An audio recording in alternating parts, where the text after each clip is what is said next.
Ano?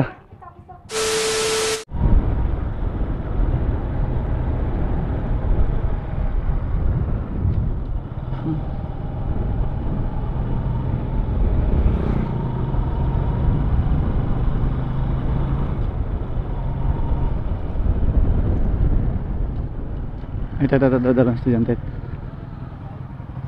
Tanungin natin kung saan ito. Tanungin natin ito.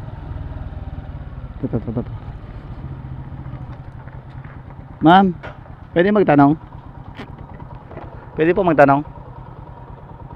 Saan po yung papuntang ano dito sa Blayan? Ito po, itong way. Pagdating niyo po ng ospital, dito po sa kanan. Kakaliwa po.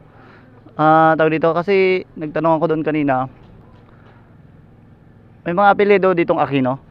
Aquino po, Aquino. Mga Aquino. Ganon. Hindi nyo pamilyar. So dito uwi ng Pasablayan, ma'am. Nag-aaral kayo, ma'am? Nag-aaral? Anong grade po? Grade 9? Ay, grade 10. Ano yung graduating na? Kasi sabi nila dito raw yung banda eh. Yung Aquino apelido. Pamorta daw, Pamorta.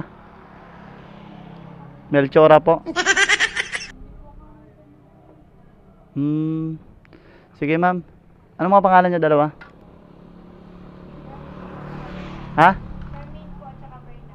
Berna, Charmaine. Taga rito kayo. Anong lugar to, ma'am? Lacorba po. Lacorba. So malayo na pala ako, no? Kasi papunta ako na sa Blayan eh. Sabi dito raw yung way. Bago lang ako dito, ma'am. Taga Manila ako.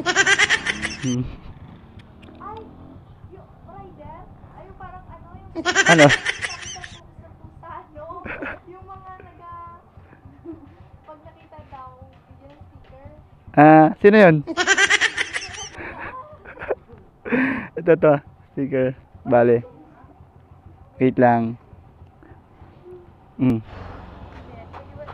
Yan pa, Bok Vlog. Lalabas kayo dito, ma'am, sa camera. Okay lang. Naka-on to eh. Anong pangalan mo ulit? Charmaine. Tapos? So, nagmo-module kayo? Hindi may gagawin pong project. Sige, good lang.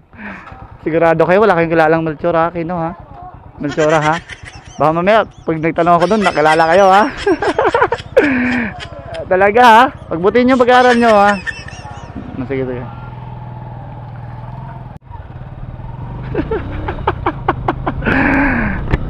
Pagabok. So, baka dalito lang sila kasi sinabi ko muna Aquino eh, no? And then, siyempre, binanggit ko ng Melchora. Sa mga hindi nakakalam, mga bok, si Melchora Aquino, siya yung ina ng Katipunan. No, siya yung gumawa ng pambansang watawat ng Pilipinas.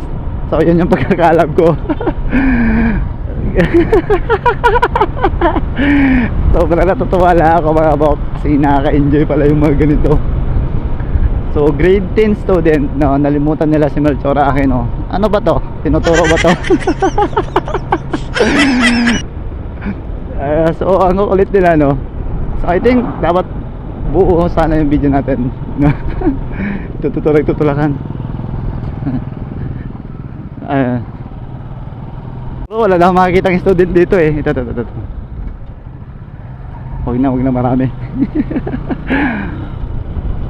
Marami.